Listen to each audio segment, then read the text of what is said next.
محترم سامعین و سامعات، السلام علیکم ورحمۃ اللہ وبرکاتہ۔ یاد رہے کہ میرا یہ چینل خالص دینی و شرعی چینل ہے جو ہر روز احکام شرع پر مشتمل معلومات نشر کرتا رہتا ہے۔ یہ چینل جو بھی احکام شرع نشر کرتا ہے وہ فقہ حنفی کے اعتبار سے ہوتے ہیں، لہذا اگر آپ اسلامی و شرعی معلومات ٹھول دلیلوں کے ساتھ حاصل کرنا چاہتے ہیں تو میرے چینل کو سبسکرائب کریں اور بیل آئیکن کو بھی پریس کریں تاکہ میری ویڈیو سب سے پہلے آپ کو پہنچے۔ لائک، کمنٹ اور شیئر بھی کریں۔ آپ ہمارے حوصلہ افزائی کرتے رہیں تاکہ ہر روز ہم ایسی ہی معلومات آپ کو بآسانی فراہم کرتے رہیں۔ آپ کا میزبان دلشاد رضا۔ چلیے پھر ویڈیو کو شروع کرتے ہیں۔ بسم اللہ الرحمن الرحیم۔ نماز کی شرطوں کا بیان۔ نماز کے صحیح و درست ہونے کے لیے 6 باتیں شرط ہیں کہ بے ان کے نماز ہوگی ہی نہیں۔ نمبر 1 طہارت، نمبر 2 ستر عورت، نمبر 3 وقت، نمبر 4 نیت، نمبر 5 استقبال قبلہ، نمبر 6 تکبیر تحریمہ۔ اب ہر ایک کی تشریح سماعت فرما لیں۔ نمبر 1 طہارت، یعنی نمازی کے بدن کا حدث اکبر یعنی وہ چیزیں جن سے غسل واجب ہوتا ہے، اور حدث اصغر یعنی وضو توڑنے والی چیزوں سے اور نجاست حقیقیہ سے پاک ہونا، نیز اس کپڑے اور اس جگہ کا جس پر نماز پڑھتا ہے نجاست حقیقیہ سے پاک ہونا۔ حوالہ در مختار و فتاوی عالمگیری وغیرہ۔ نمبر 2 ستر عورت، یعنی بدن کا وہ حصہ جس کا چھپانا فرض ہے اس کا چھپانا، اسے ستر عورت کہتے ہیں۔ مسئلہ، آزاد عورتوں کے لیے منہ کی ٹکلی اور دونوں ہتھیلیوں اور پاؤں کے تلووں کے سوا سارا بدن عورت ہے، تو نماز کے لیے اگرچہ تنہا اندھیری کوٹھری میں ہو سوا ان 5 عضو کے باقی تمام بدن کا چھپانا فرض ہے، اور مردوں کو ناف سے لے کر کے گھٹنے کے نیچے تک اتنا تو چھپانا فرض ہے ہی، اس کے علاوہ بھی بدن پر کپڑا ہونا ضروری ہے۔ اسی طرح غیر محرموں سے بھی ان اعضاء کے سوا پورا بدن چھپانا فرض ہے، بلکہ جوان عورت کو غیر مردوں کے سامنے منہ کھولنا بھی منع ہے۔ حوالہ در مختار۔ یاد رہے کہ آج کے دور میں ساری عورتیں آزاد ہی ہیں۔ پہلے لونڈی وغیرہ ہوتی تھیں، اس کے مد مقابل خواتین کو آزاد یا غیر آزاد کہا جاتا تھا۔ مسئلہ، سر سے لٹکے ہوئے بال، گردن اور کلائیاں اور کان بھی عورت ہیں، ان کا چھپانا بھی فرض ہے۔ حوالہ در مختار۔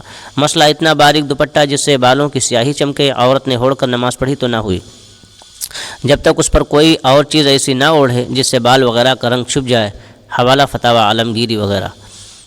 ایسے ہی مردوں کے لیے بھی حکم ہے کہ کوئی اتنا باریک پاجامہ یا لنگی پہنے ہو کہ جن سے ان کے بدن کی سیاہی جھلکے اور نیچے کوئی بھی اور چیز نہ پہنے ہوں تو نماز نہ ہوگی۔ لہٰذا کریب یا جالی یا گھاس ململ یا نازک ململ وائل یا ایسے ہی کسی اور باریک کپڑے کے کرتے، فراق، جمپل، قمیص یا ساڑی جن سے بدن کی رنگت چمکے، پہننے، اوڑھنے، باندھنے سے نماز نہ ہوگی۔ ہاں، ان کے نیچے اور کپڑا ہو کہ بالوں کی سیاہی اور بدن کی رنگت چھپا لے تو نماز ہو جائے گی۔ اس سے بہت عورتیں غافل ہیں جس سے ان کی نمازیں اکارت جاتی ہے۔ یاد رہے کہ مرد باریک کرتا پہنے تو اس کے لیے حرج نہیں، شرط یہ ہے کہ اس کی ناف چھپی ہو۔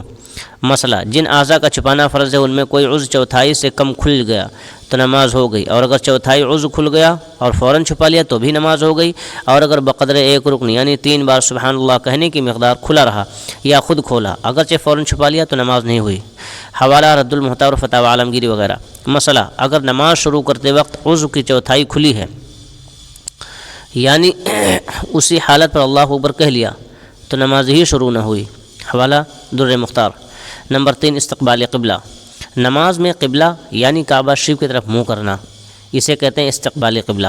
مسئلہ، جو شخص استقبال قبلہ سے عاجز ہو، مثلاً بیمار ہے کہ اس میں اتنی طاقت نہیں کہ ادھر رخ بدلے، اور وہاں کوئی ایسا نہیں جو اس کا منہ کعبے کی جانب پھیر دے، تو ایسی صورت میں جس رخ پر پڑھ سکے پڑھ لے، نماز ہو جائے گی۔ حوالہ رد المحتار۔ مسئلہ، اگر کسی جگہ قبلہ کی شناخت کا کوئی ذریعہ نہ ہو تو حکم ہے کہ تحری کرے، یعنی سوچے، غور و فکر کرے، اور جدھر قبلہ ہونا دل پر جمے ادھر ہی منہ کرے، اور اگر تحری کر کے نماز پڑھی بعد کو معلوم ہوا کہ قبلہ کی طرف نماز نہیں پڑھی گئی تو نماز دہرانے کی ضرورت نہیں ہے، اس کے حق میں وہی قبلہ ہے، نماز اس کی ہو گئی۔ ہاں، اگر کوئی جاننے والا موجود ہے، اسے دریافت نہ کیا، یا وہاں پر مسجد و محراب موجود ہیں ان کا اعتبار نہ کیا، یا تارے وغیرہ موجود ہیں اور اس کو اتنا علم ہے کہ ان کے ذریعہ معلوم کر سکے، معلوم کر لے اور نہ کیا بلکہ اپنی رائے سے خود غور کر کے کسی طرف کو پڑھ لی تو اگر قبلہ ہی کی طرف منہ تھا تو نماز ہو گئی ورنہ نہیں۔ حوالہ رد المختار۔ مسئلہ، نمازی نے قبلہ سے جان بوجھ کر بلا عذر سینہ پھیر دیا، اگرچہ فوراً ہی قبلہ کی طرف منہ ہو گیا، نماز فاسد ہو گئی، اور اگر بلا ارادہ پھر گیا تو 3 تسبیح کی مقدار وقفہ نہ ہو تو ہو گئی، اور اگر منہ قبلہ سے پھیرا تو اس پر واجب ہے کہ فوراً قبلہ کی طرف منہ کر لے، نماز نہ جائے گی، مگر بلا عذر ایسا کرنا مکروہ ہے۔ حوالہ منیۃ المصلی و بحر الرائق وغیرہ۔ نمبر 4، وقت۔ یاد رہے کہ نماز کے اوقات اس سے پہلے کی ویڈیو میں بنامے نماز کے وقتوں کا بیان ہو چکے۔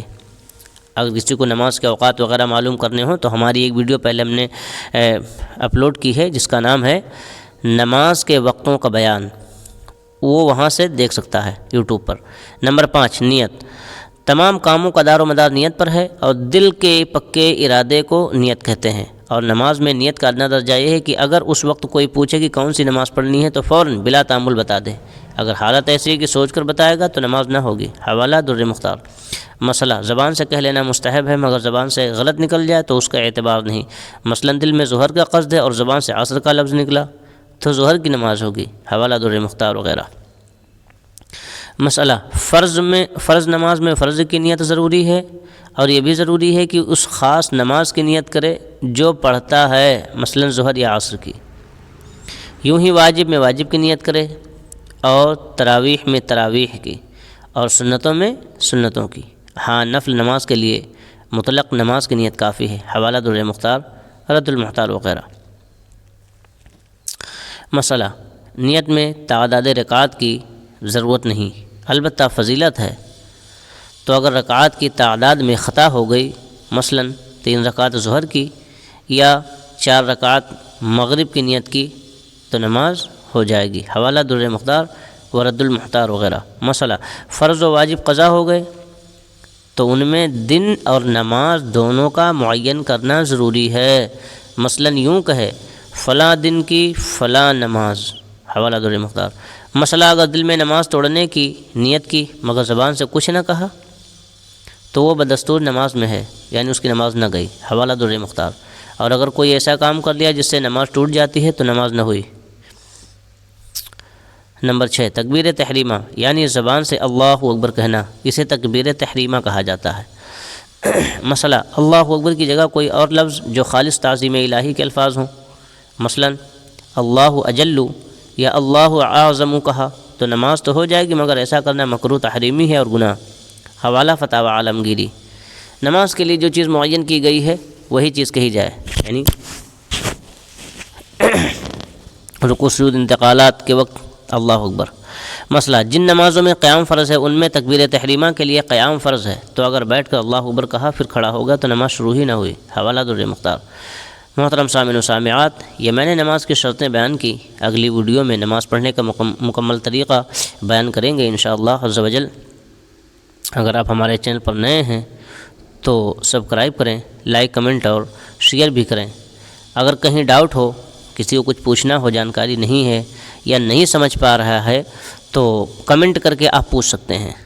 کوئی بات سمجھ میں نہیں آ رہی ہے آپ کے تو آپ ہم سے پوچھ سکتے ہیں کمنٹ کر کے۔ دین سیکھنے میں کوئی سستی و شرم نہیں کرنی چاہیے، ورنہ علم نہ ہونے کی وجہ سے بہت سارے کام ناجائز سمجھ کر چھوڑ دیتے ہیں، جن کا کرنا جائز اور کہیں ضروری بھی ہے، اور بہت سارے کام ہم جائز سمجھ کر لیتے ہیں جن کاموں کو کرنا یا تو شریعت میں ناجائز ہے یا کہیں پر حرام ہے یا کہیں پر وہ معاذ اللہ گناہ کبیرہ ہیں۔